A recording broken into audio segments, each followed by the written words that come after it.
السلام علیکم ورحمۃ اللہ وبرکاتہ۔ ان الحمد للہ نحمدہ ونستعینہ ونستغفرہ ونؤمن بہ ونتوکل علیہ ونعوذ باللہ من شرور انفسنا ومن سیئات اعمالنا من یہدہ اللہ فلا مضل لہ ومن یضلل فلا ہادی لہ واشہد ان لا الہ الا اللہ وحدہ لا شریک لہ واشہد ان محمدا عبدہ ورسولہ اما بعد فإن خير الحديث كتاب الله وخير الهدي هدي محمد صلى الله عليه وسلم وشر الأمور محدثاتها وكل محدثة بدعة وكل بدعة ضلالة وكل ضلالة في النار. اللهم صل على محمد وعلى آل محمد كما صليت على إبراهيم وعلى آل إبراهيم إنك حميد مجيد. اللهم بارك على محمد وعلى آل محمد كما باركت على إبراهيم وعلى آل إبراهيم إنك حميد مجيد. وقال الله تبارك وتعالى في قرآن المجيد يا أيها الذين آمنوا اتقوا الله حق تقاته ولا تموتن إلا وأنتم مسلمون. رب اشرح لي صدري ويسر لي أمري واحلل عقدة من لساني يفقهوا قولي.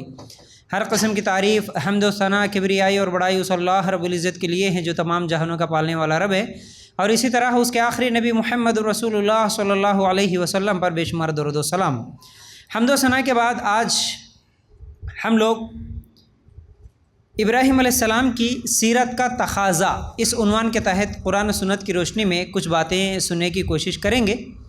جیسا کہ ابھی قربانی کے دن قریب ہیں اور ہم لوگ ہمیشہ ہر سال ابراہیم علیہ السلام کی زندگی کو سنتے ہیں، اور ابراہیم علیہ السلام کی زندگی سننے سے ہمارا ایمان تازہ ہوتا ہے. تو اس لیے ابراہیم علیہ السلام کا بھی ہمیشہ ہم لوگ ہر جگہ تقریریں ہوتی ہے، مساجد میں بھی ہوتی ہے، خواتین میں بھی، اجتماعات میں بھی ہوتے ہیں. تو ہاں بھائی، ابراہیم علیہ السلام ایسے تھے، ان کی بیوی ایسی تھی، ان کے بچے ایسے تھے، بس یہاں تک نہ رہے ہمارا معاملہ. ہمارا معاملہ ایسا ہو کہ ہم ابراہیم علیہ السلام کی زندگی سن لیے اور سن رہے ہیں، تو ابراہیم علیہ السلام کی زندگی سے ہمارے لیے کیا نصیحت ملی، تو ہمارے اپنی زندگی میں کیا چینجز لانا ہمارے لیے ضروری ہے، یہ اصل چیز ہے. تو بہرحال ابراہیم علیہ السلام ایک ایسے نبی ہیں جن کے بارے میں اللہ تعالیٰ ہمیں ہمیشہ یاد دلاتا ہے، بلکہ ہر دن ہم ابراہیم علیہ السلام کو یاد کرتے ہیں، بلکہ ہر نماز میں یاد کرتے ہیں. کب یاد کرتے جی؟ نماز میں درود جب پڑھتے ہیں، جس کا نام ہی درود ابراہیم ہے نا. جب بھی ہم درود ابراہیم پڑھتے ہیں، ابراہیم علیہ السلام کا نام لیتے ہیں. اور اسی طرح ہم حج کے لیے جاتے ہیں یا عمرہ کرنے کے لیے جاتے ہیں، تو پھر کون سے نبی کی یاد آتی؟ ابراہیم علیہ السلام کی یاد آتی ہے. خانہ کعبہ کی تصویر بھی اگر ہم دیکھ لیتے ہیں تو ابراہیم علیہ السلام کی یاد آتی ہے. قربانی، جیسے ہی قربانی کے دن قریب آئے تو ابراہیم علیہ السلام ہم کو یاد آتے ہیں. مکہ شہر کو جب بھی دیکھتے ہیں ابراہیم علیہ السلام یاد آتے ہیں. تو بہرحال ابراہیم علیہ السلام کی اللہ تعالیٰ نے ہمیں بار بار یاد دلائی، اسی لیے ہم ہر نماز میں بھی ابراہیم علیہ السلام کو یاد کرتے ہیں. تو اب ابراہیم علیہ السلام کی سیرت کا تقاضا کا مطلب، تقاضے کا مطلب ہوتا ہے حاجت، ضرورت، چاہت، مطالبہ. تو ابراہیم علیہ السلام کی زندگی ہمارے لیے ہم سے کیا مطالبہ کرتی ہے، ایک ایک کر کے انشاءاللہ کچھ چیزیں میں آپ لوگوں کے سامنے رکھوں گا. دیکھیے ابراہیم علیہ السلام کی زندگی کیسی ہے شروع سے لے کے آخر تک. یہ تقریر میں اس سے پہلے بھی کر چکا ہوں، اب میں اس انداز میں نہیں بولوں گا. ایک ایک پہلو لیتے ہوئے، ابراہیم علیہ السلام کی زندگی کا ایک ایک واقعہ لیتے ہوئے اس سے ہمارے لیے کیا سبق ہے، یہ انشاءاللہ ایک ایک کر کے ہم سنیں گے. دیکھیے سب سے پہلا سبق اگر کوئی ملتا ہے ابراہیم علیہ السلام کی زندگی کا تو وہ ہے توحید کا پیغام. توحید. ابراہیم علیہ السلام جب تھے، ابراہیم علیہ السلام کا جو زمانہ گزرا، اس وقت ابراہیم علیہ السلام کے علاوہ ابراہیم علیہ السلام اکیلے ہی توحید پر تھے. ان کے علاوہ پوری کائنات میں کوئی بھی توحید پر نہیں تھا. صرف وہ اکیلے تھے جو شرک سے پاک تھے، باقی پوری دنیا شرک میں ڈوبی ہوئی تھی. بلکہ ابراہیم علیہ السلام کے اپنے گھر میں باپ بتوں کو بنانے والا، بتوں کا پجاری، ماں باپ اور بھائی بہنیں اگر ہے تو وہ پڑوسی، معاشرہ، محلہ، اس زمانے کا بادشاہ، جتنے بھی تھے سب کے سب شرک کرنے والے تھے. سوائے ایک ابراہیم علیہ السلام کے باقی سب شرک کرنے والے تھے، مشرک تھے۔ تو ابراہیم علیہ السلام اکیلے توحید پر تھے، توحید پرست تھے، جو صرف ایک اللہ کی عبادت کرنے والے تھے۔ تو اس کے تعلق سے اگر ہم دیکھیں گے سورہ مریم اگر نکال کر دیکھیں گے 41 والی آیت سے، سورہ مریم 41 سے لے کے 48 تک اگر ہم دیکھیں گے، اللہ تعالیٰ کیا کہتا ہے؟ وَاذْكُرْ فِي الْكِتَابِ إِبْرَاهِيمَ إِنَّهُ كَانَ صِدِّيقًا نَبِيًّا۔ اس کتاب میں ابراہیم علیہ السلام کا بھی قصہ بیان کر، بے شک وہ بڑی سچائی والے پیغمبر تھے۔ اذ قال لأبيه يا أبت لم تعبد ما لا يسمع ولا يبصر ولا يغني عنك شيئا، جبکہ انہوں نے اپنے باپ سے کہا کہ ابا جان آپ ان کی پوجا پاٹ کیوں کر رہے ہیں جو نہ سنے نہ دیکھے نہ آپ کو کچھ بھی فائدہ پہنچائے۔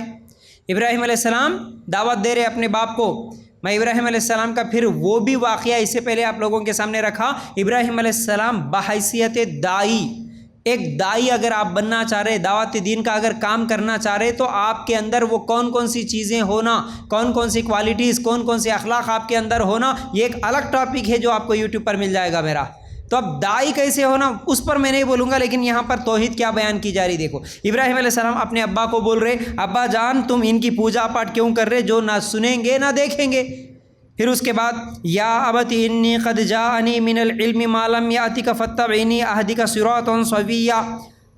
میرے مہربان باپ آپ دیکھیے میرے پاس وہ علم آیا ہے جو آپ کے پاس آیا ہی نہیں، تو آپ میری ہی مانیں، میں بالکل سیدھی راہ کی طرف آپ کی رہبری کروں گا۔ دیکھو سیدھی راہ کی طرف کون بلا سکتا ہے؟ جس کے پاس علم ہو۔ میرے پاس علم آیا ابا جان، تمہارے پاس وہ علم نہیں ہے، میرے پاس اللہ کا پیغام آیا، تو ہمارے پاس بھی علم ہے، اللہ کا پیغام قرآن کی شکل میں۔ تو جس کے پاس قرآن کا علم رہتا، جس کے پاس حدیث کا علم رہتا، وہ توحید پر رہتا۔ جس کے پاس علم نہیں ہے قرآن و حدیث کا، تو پھر وہ شرک کر بیٹھتا ہے، وہ گمراہی میں رہتا ہے۔ ابراہیم علیہ السلام سمجھا رہے باپ کو، اے ابا جان میرے پاس علم آیا، آپ سمجھو میری بات، میں تمہیں سیدھی راہ کی طرف بلا رہا ہوں۔ پھر اس کے بعد کیا بول رہے؟ یا ابت لا تعبد الشیطان ان الشیطان کان للرحمن عصیا۔ میرے ابا جان آپ شیطان کی پرستش سے باز آ جائیں، شیطان تو رحم و کرم والے اللہ تعالیٰ کا بڑا ہی نافرمان ہے۔ ابا تم شیطان کے راستے پہ چل رہے، یہ شیطان تمہیں گمراہ کر رہا، تم سیدھے راستے پہ آ جاؤ، میری بات مانو، سمجھا رہے ایسا۔ پھر اس کے بعد یا ابت انی اخاف ان یمسک عذاب من الرحمن فتکون للشیطان ولیا۔ ابا جان مجھے خوف لگا ہوا ہے کہ کہیں آپ پر کوئی عذاب الہی نہ آ پڑے کہ آپ شیطان کے ساتھی بن جائیں۔ پھر کیسا پورا آئے ابا جان ابا جان ابا جان، باپ مشرک ہے لیکن اچھے اخلاق کے ساتھ اچھے انداز میں بلا رہے، سمجھا رہے، ابا جان مجھے ڈر ہے اللہ تعالیٰ تمہیں عذاب میں مبتلا نہ کر دے، ابا جان تم اگر یہی کر کے چلے گئے تو پھر جہنم میں چلے جاتے ہمیشہ کے، اس لیے ابا جان تم سمجھو اس بات کو، کہیں شیطان کے ساتھی نہ بن جاؤ۔ پھر اس کے بعد قال اراغب انت عن آلہتی یا ابراہیم لئن لم تنتہی لارجمنک وہجرنی ملیا۔ اس نے جواب دیا کہ اے ابراہیم کیا تو ہمارے معبودوں سے روگردانی کر رہا ہے؟ سن اگر تو باز نہ آیا تو میں تجھے پتھروں سے مار ڈالوں گا، جا ایک مدت دراز تک مجھ سے الگ رہ۔ ابا کو سمجھا رہے کتنے پیار سے، کتنی محبت سے، کتنے اچھے انداز سے، لیکن باپ کا جواب کیا تھا؟ تو مجھے میرے معبودوں سے دور کر رہا، ہم اتنے زمانے سے اتنے دنوں سے جن کی پوجا کر رہے، تو ان سے ہم لوگوں کو دور کرنے کی بات کر رہا، نکل یہاں سے، نکل گھر سے نکل جا، بولا اگر تو یہیں پر رہے گا تو میں تجھے پتھروں سے مار مار کے بھگاؤں گا، نکل یہاں سے بول کے یہ باپ کا جواب تھا، پتھروں سے مار کے مار ڈالوں گا تجھے قتل ہی کر دوں گا، نکل جا گھر سے بول کے باپ کی دھمکی آئی۔ ابراہیم علیہ السلام کیا بول رہے اب؟ قال سلام علیک ساستغفر لک ربی انہ کان بی حفیا۔